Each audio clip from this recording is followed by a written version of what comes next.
So,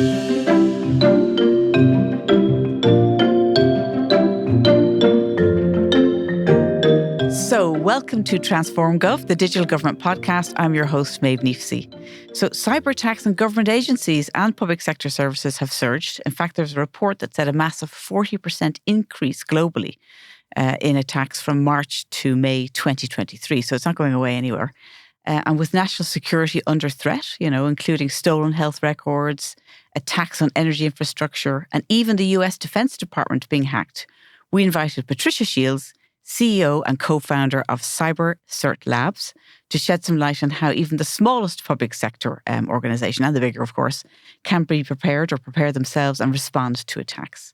So Patricia has over 25 years' experience in the cybersecurity space and direct experience of working with both state and public agencies across Ireland and the UK, particularly around cybersecurity. So Patricia, you're very welcome to Transform Gov. Thank you, Maeve. Thank you for having me. Well, we're delighted to have you here. So this area, I know it's kind of a scaremongery subject because, and that's not what we're here for. We're here to talk about it, I suppose, the realities of it, but also what people can do to get themselves organised and prepare for it. Yeah. Because it's not if, it's when, right? That's right. So are you concerned about Ireland in terms of our readiness as a state for cyber threats? I think everybody has a concern. So I think, Ireland in terms of maturity is improving, and that's due to additional investment that we've put in and the European Union is putting in. There is a lot of movement in the European Union in the last 2 to 3 years, especially on providing EU member states with that investment so that they can increase their preparedness. I think in Ireland we don't really see ourselves as really interesting or big enough for anybody to be interested in attacking us because we think we're a little small independent nation. But is that naive, do you think? It's a little bit naive, yeah. Why? So, yeah, I mean, it's naive because we're a neutral country. As you said, we're small. But we're on the other side of Europe as well. So we're on the side of Europe, we're right off to this side. And, we're in a strategic position to, be that type of target. Mm-hmm. And because we haven't got, a mature ecosystem, say like the UK, we would be seen like we're a weak link. So we're vulnerable. Potentially vulnerable. So yes, we could be because backdoor of that. into something else, could we? Or yeah, I mean, we definitely are a target. We've been targeted, just like other countries. So we're not the only one. But I think in terms of preparedness, there's a lot of work going on. And we're starting to invest in our institutions like the National Cybersecurity Centre and also the NCC. And we're working a lot more directly with the European agencies like ENISA to be able to have that sharing of information and cyber intelligence that we all work together so that we can raise the bar for all countries, because it's not just about Ireland, it's about the EU as a bloc. I suppose we don't think of cyber, maybe it's just me, but we don't think of cyber security or cyber attacks really as something very, as criminal as somebody's been kidnapped. So if somebody's been kidnapped, we all share information across borders to enable us to, be able to respond. So you're saying we've got to take that same mindset when it comes to cybersecurity because we have to collaborate. Yeah, we do. And I think that's because it happens in the digital space. So we can't kind of imagine it because it's not a physical thing. But when you get a phishing email, like the people behind that are essentially criminals. So these are people who are trying to get you to respond to an email in order to have a niche or kind of an opening into your system. Yeah. And who are these criminals anyway? They range from criminal groups to nation states and state-supported criminal groups. But these organizations are very well organized. They're prepared. They have as a service, like we talk about software as a service. It's like, cyber attack as a service. Like that's how organized they are. They run like businesses. They're very well organized and they have particular motives in mind. and targets in mind. Okay. So that's what you're dealing with, really. So they're looking for the easiest opportunity, I'm presuming. Yeah, they'll go for the weakest link. So it depends on, who the threat actor is. So if they're a financially motivated criminal gang, you might say they will use the easiest method possible. If they're state-supported and, nation-state actors, they will have a particular motive and a particular target, and they'll be a lot more sophisticated in what they do and how they do it. Give me an example then. I don't mean to point specific fingers at any organization, but what kind of motives might they have? Obviously financial would be top of the list, but also disruption. Destabilization, creating chaos. So imagine, if transport links or airlines were disrupted, it causes absolute chaos, and that can really create a problem for governments and cost a lot of money for companies and for businesses and the economy. So, at that level, you're talking about states attacking states, and it's pretty serious. And so there's an ongoing war that we don't see, right? Which is the cyber war. Some of us do see it. I presume you might, not me. Well, yeah. I suppose the more the more exposed you are to, the more you read and the more you realize things. And we have, as I said, we have a national cybersecurity centre. They share intelligence with all the other national cybersecurity centres, with the UK national cybersecurity centre, with the Americans. So all of that, so they're seeing it every day. So they know exactly what's going on. When we talk about ransomware, which is basically blackmail, isn't it? Yeah. So it's basically, I have your data and I want this much money and I'll release it back to you. And what kind of money do people pay or organizations pay? It depends what they're asking for. It can be millions, but the thing about it is there's no guarantees. If you pay that ransom, there's no guarantees you'll first of all get your data back, or your data won't be leaked anyway. They're not signing a contract with you. They just won't do what they say they're going to do. So you're not dealing with rational human beings, they don't care. So, the advice is not to pay the ransom. However, it's totally understandable that if you're under pressure like that, and say, for instance, you're going out of business because of this attack, that you might go, listen, I can't risk it, I have to pay it. But there's absolutely no guarantees. In fact, there's statistics to support the fact that paying the ransom doesn't always, bring you what they're telling you. So you're not dealing with people who are good people, basically. And in terms of, the rise, do you think it is increasing?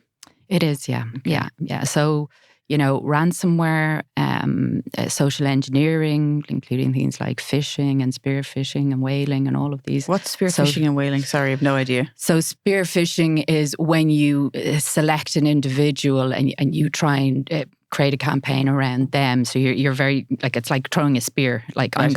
I'm going to do a phishing, a social engineering attack against you.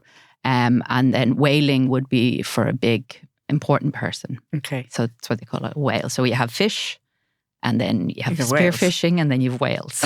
Okay. We have very funny wording around these kind of things in cybersecurity. What things are called, it is quite humorous sometimes. And since you brought it up, why would somebody spear somebody? It might be a political figure, for instance. It could be an important business person. It could be somebody that they're trying to blackmail. I have photos of you doing something you shouldn't have done. Therefore, blah blah blah. This type of thing. So it's very, it's very targeted towards who they're trying to extortion the money out of. And just before we move on, it's a question that's always been in my head that I have never got the answer to because I've probably never asked. But when people's personal records are taken, yes, what is the threat they're going to do with those records? Well, they use them as a bait to get money, to extort money. They will publish them on the dark web for other people to access that information. That information can be used in a way that, they could use certain information maybe to steal your identity or your bank account details or impersonate you. So there's lots of ramifications, yes. And if you were talking to, and you do, as I know, talk to public sector organisations about getting prepared. Yes. What way would you approach it? What would you suggest and recommend they do? Well, I suppose our approach is kind of comes from the threat level. So we would implement a threat modelling and analysis. What's threat modelling?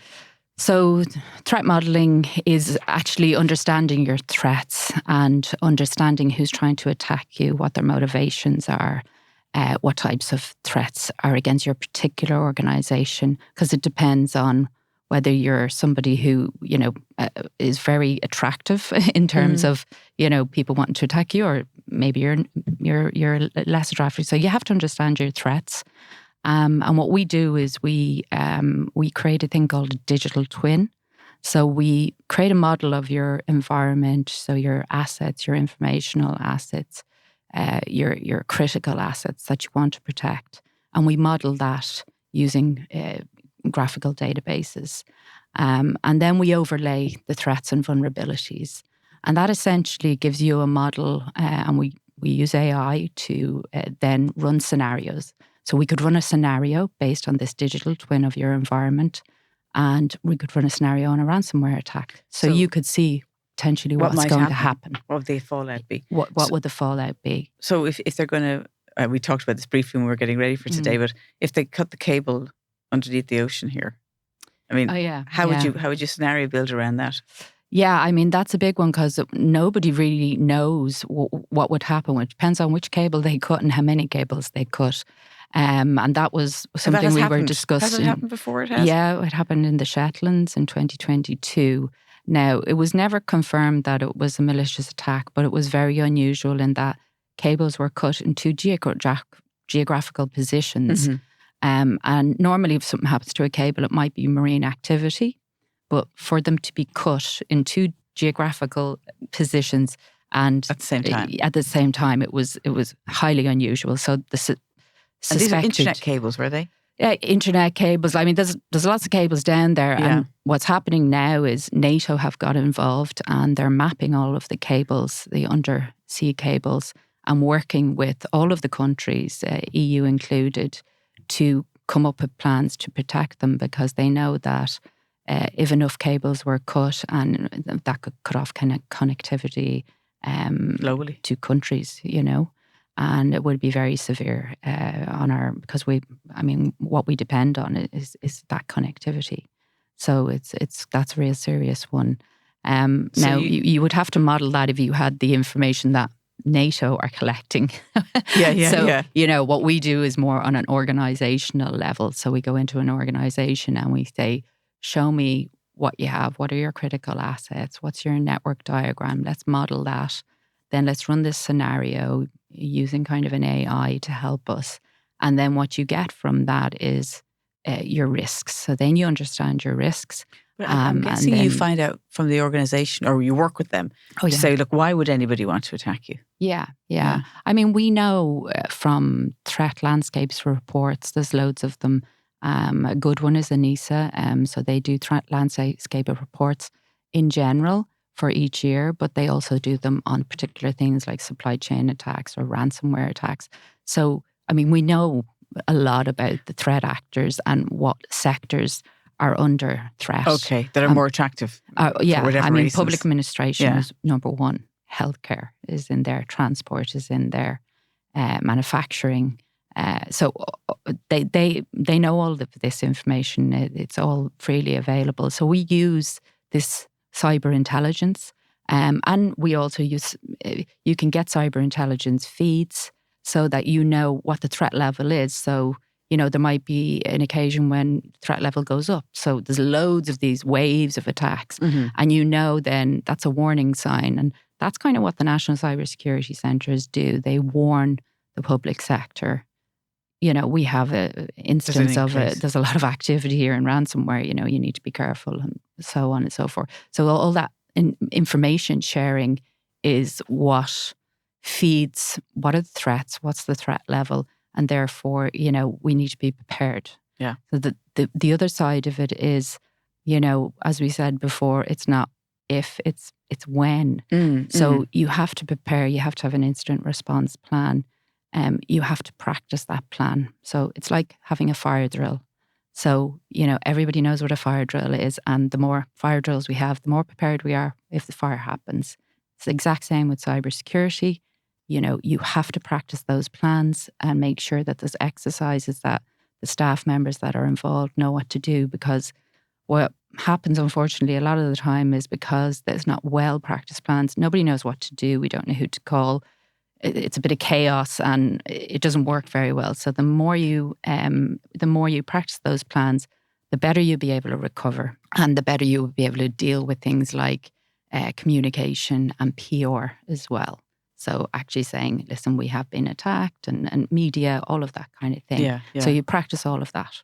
And have you give us some examples, I think, of businesses or organizations where, they haven't been able to recover from it? Yeah, I mean, I worked in the UK for a few years. I was working in a Czech company, which means we were a subcontractor for GCHQ. And all of our staff were pen testers and red teamers. Penetration testers, is that right? Testers. So for those who don't know, right, to see if they can break in, right? Exactly, yeah. And red teaming as well as another activity, which is like a real live scenario attack. So we don't tell the organisation, we just go in and we simulate the attack and see their blue team, can they actually defend. So yeah, I mean, I was involved with a lot of government departments there, and we did those simulations. And one particular organisation, it wasn't a public department, but unfortunately they had a ransomware attack, and they had to go back to pen and paper. And because they had an online portal, all of their clients moved because they were 4 weeks down. And they went out of business. Yeah. So like that's serious threats. Absolutely. Yeah. I mean, it can put you out of business. Yeah. And why do you love this area so much? Because you're an entrepreneur, aren't you? This is your own business. Yes, this is my second cybersecurity You've sold your previous company, did you? Sold it to the UK company, and then I went over and was their COO for a few years, and then they got sold. And then Cybersecurity Labs co-founded that in 2022. And are you a consultancy service? Is there software behind what you do? Really, we're a niche service provider. So, we tackle things that are kind of difficult. And, because we're small and agile, we can kind of be very creative and innovative. So we do services and we help with the consultancy, but it's always around a solution that we're bringing. So a technical solution to a cyber problem, like the digital twin and threat modeling and analysis. The other solution we're bringing to market is to address the upcoming Cyber Resilience Act. Mm-hmm. So this is a new act, is it an EU act coming? It's an EU down act. The track? Yeah. So not many people know about it because we're all talking about NIS2 and DORA and the AI Act and all of them. NIS2 and DORA are? NIS2 and DORA, so they are basically for the public service. Public service would be involved in NIS2 to protect public service organisations, but also operators of essential services. Is it guidelines and financial institutions? Yes, I mean it's really what they need to do to be prepared and be cyber resilient. And that's kind of the crux of it, and there's lots of involvement there. With also reporting vulnerabilities and so on to a national so there's a central repository of what's going on. Yes, yeah, which also gets fed up on an EU level. Okay. But the Cyber Resilience Act hasn't come into force yet. It's expected in 2024. And that's all about product security. So the products that we use from a day-to-day basis, but also critical products. So these cybersecurity suppliers of products going into government? Yes, exactly. So they will help with the supply chain attacks, and government are susceptible to these supply chain. All organisations are. So explain supply chain attacks. So the supply chain. So we all businesses, all organisations have a supply chain, and those suppliers pose a risk to organisation.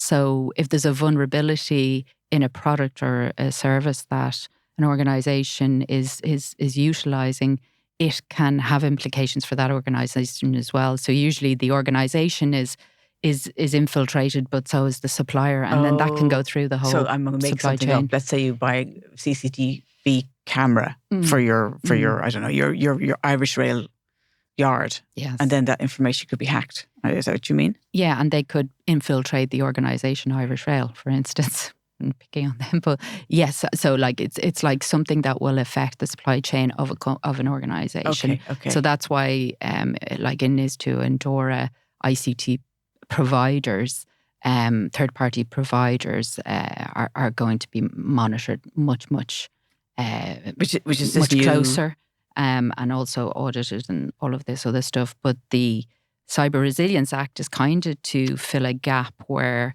it's the products that consumers are using, but also businesses are using, particularly things like IoT devices, but also software products. Oh, very good. So it's huge because it's going to be so broad.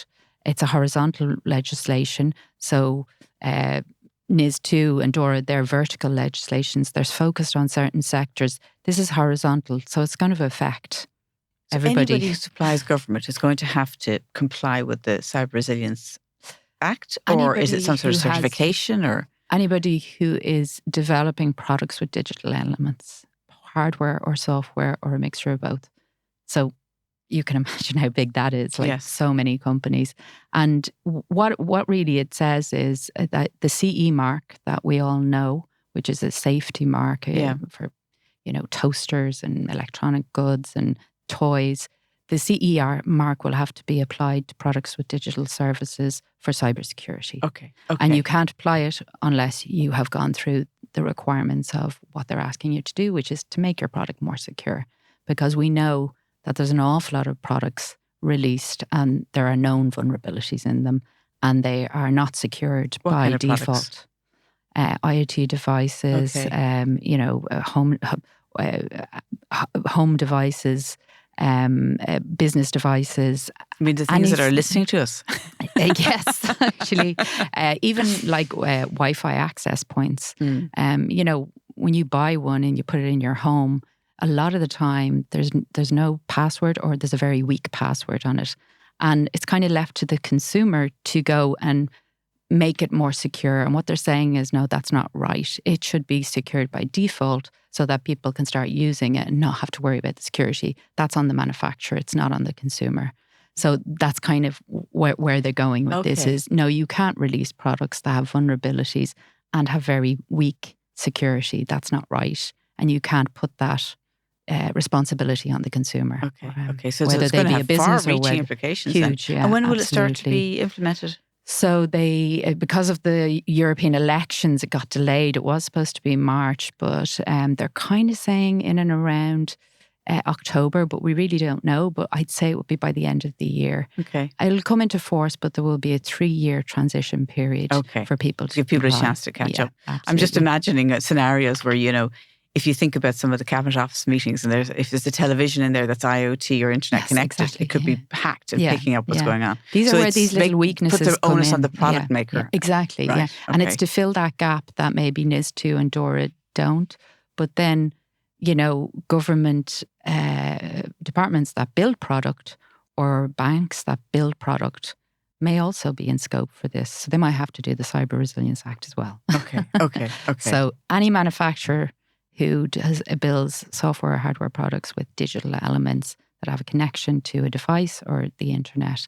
And then there's a scope defined in terms of the criticality of the products. So, most of these products will be non-critical and they will be able to do a self-assessment, but there'll be products that are really critical, things like smart meter gateways. Which if they get attacked, that there's ramifications, huge ramifications from energy companies and so on. Yeah. So, they're in the critical category. So that means they need to go through a formal conformity assessment under EUCC, which is the common criteria. It's a new certification coming from Europe. Okay. So all of these things are coming from Europe to help us raise the bar of cybersecurity for everybody, for society, for businesses, for governments. There's a lot of collaboration that will have to happen between the private sector and the public sector. Yes, yeah. And like that's happening, that happens currently, but it's just it's just going to get even more in the future. Yeah. You know, as all these regulations and directives and acts come in, it's really going to strengthen the cybersecurity of the whole EU bloc. Let's say you came into my organisation, let's pretend I'm a local authority, and you worked with me and said, look, we're going to do scenario building, modelling, we're going to identify the weaknesses and we're going to protect against them. Very good, Maeve. Thank you very much. I've been doing my homework. Do you want to tell? So after that, is there kind of an ongoing training? Do you need somebody internally, do you think, to constantly be on top of what's happening out there to up their game? Well, you know, our solution is trying to take away that burden, because the problem with cybersecurity is there's usually too much data and it's really hard to keep up. So solutions that use clever, innovative, automated AI leverage systems, so that you don't have to have an analyst sitting there watching all the alerts and watching all of these things. That's really hard to manage. You know, so actually using feeds from systems and having systems update automatically and getting higher level reports so that you can react to them. That's kind of, you know, what we want to do to lessen the burden on organizations, because organizations are there to do what they're good at, what their job is, whether it's healthcare or public administration or whatever they do. You know, cybersecurity should not be a disabler for businesses or organizations to do their job. It should be an enabler to keep them safe. And there would be a team of people in each organization, whether you know, it's the cybersecurity team or sometimes it lies in IT. But, you know, it's to enable those people to do their job really efficiently, to think about technical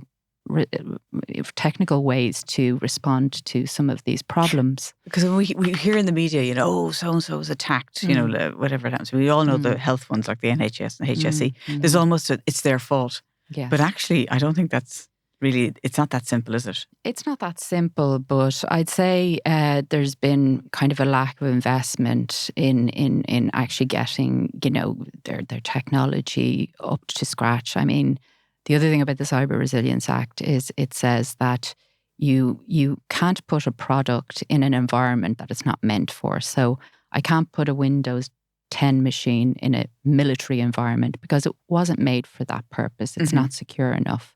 And this kind of also goes to the point of, if you sell a product, you need to support it for the lifetime of the product or a minimum of 5 years. So you can't sell me a product and say, I'm not going to give you any more security updates. And that's what happens. A lot of the organizations that we're dealing with have products that are out of support, that they don't get security updates for. And, you know, they're trying to upgrade them. But they need, you know, technical help and money to solve those problems. So there is a responsibility there. But yes, I mean, it's never anybody's fault when an attack happens. That's unfair to say somebody's at fault or someone's to blame. But I think, yes, there's a responsibility that, you know, if your systems are old or end of life or not being supported with security patches, that's your responsibility to fix that. And in terms of budgets, I mean, look, nothing happens without a budget. And our infrastructure, our roads infrastructure, our transport infrastructure was supported by the EU to a large degree to get us to the standard we're at. Is there an element of that, or the EU putting funds towards helping all public sector organisations? Okay. They're giving funds for public sector, for I think there's a 9 million fund coming at the moment through ANISA. They're giving funds for the National Cybersecurity Centre, for National Coordination Centres, for SMEs, for small to medium-sized businesses, for public administration. They're giving money for everything, and for businesses, because we've applied to Europe for funds as well to create some of our products too. So there's lots of money being given out to help with this. And where would you go if you're, I mean, maybe people know this, but where would you go if you're a public sector organisation and you want to get some funds to help you improve your security? I would probably tell them to go to the National Cybersecurity Centre, because I think the funds will funnel through them. Maybe they'll distribute the funds according to what they're worried about. Okay. In terms of, you know, they know certain areas of the public sector will need more money than others. So, you know, they'll distribute, I presume. I don't know according for sure. To their vulnerability. But it would they'll make do an sense. assessment, will they? Yeah. And I think they have that information, so they will do an assessment and they'll go, you know what, we really need to spend some money here or there. But and I presume there is because money being Ireland has given, got so much of an infrastructure in terms of having, I suppose, the HQ of many of the biggest technology companies in the world based, their European HQ is here. Yeah. Is that pushing an extra onus on ourselves to be more concerned about cyber attacks and security? Yeah, I mean, it's another, if the motivation is to disrupt those types of companies, and, definitely it does make us more of a target too. But also, I think those companies do a lot of sharing of information. Industry shares information also with the national bodies, so that, we can benefit from that information. So, and they will have to, through some of these regulations, they will have to share things that they find that could cause a cyber incident with the national CSIRT, which in turn gets shared with the NISA. So they're mapping all of these vulnerabilities. Well, look, that has been absolutely fascinating, because it can be a subject that's a little impenetrable sometimes, but you've made it really, really, I think, clear. And certainly without scaring people and too much jargon. One of our mottos is don't speak plain English, don't speak too much jargon, because it complicates things too much. And I know that there's a lot of software being built now in order to support an AI being used. I suppose whose AI is better than whose? The attackers or the recipient, right? Yeah, I mean, that's another area, who's going to get there quicker kind of thing. And both will benefit from AI, the attacker and the defender. So, we have to keep that in mind as well. But yeah, I mean, at the moment, there's not too much evidence of AI, really helping attacks, but I do think that's coming. So yes, in phishing and things like that, we've seen that, more convincing campaigns around social engineering, deep fakes and things like that. So more personalized campaigns, right? Because AI, in terms of who they're, the phishing campaigns. They're more sophisticated and more genuine, so people are more likely to think they're real. But I think it's only a matter of time before we see AI-enabled attacks. But also there's an awful lot of work going on in cybersecurity to use AI to protect, organizations and countries. Well, look, we learned a lot today. Firstly, we learned it's coming, right? It's not if, it's when, right? That there's processes and steps we can take, that there's legislation coming down the track that's going to help through cyber resilience. Is that right? Cyber Resilience Act, NIS2, DORA, Cyber Solidarity Act. And the EU is being great solidarity in terms of working together. Yes, so Cyber Solidarity Act is about that information sharing and also an emergency mechanism and a cyber reserve for when a systemic EU-wide attack or very significant attack would happen. They're going to create a cyber reserve, which is a bit like an army reservist, and use trusted providers to implement a response if and when that happens. And I suppose the other thing is that there has to be the collaboration between, private and public sector to have that intelligence gathered. And then to look at how those products that are coming in are going to have to reach a certain standard so that there's not more of a security risk through the supply chain. Exactly. So all very interesting stuff. Well, thank you so much, Patricia. That was amazing and so interesting. And thank you for making a subject that isn't necessarily always accessible, very accessible.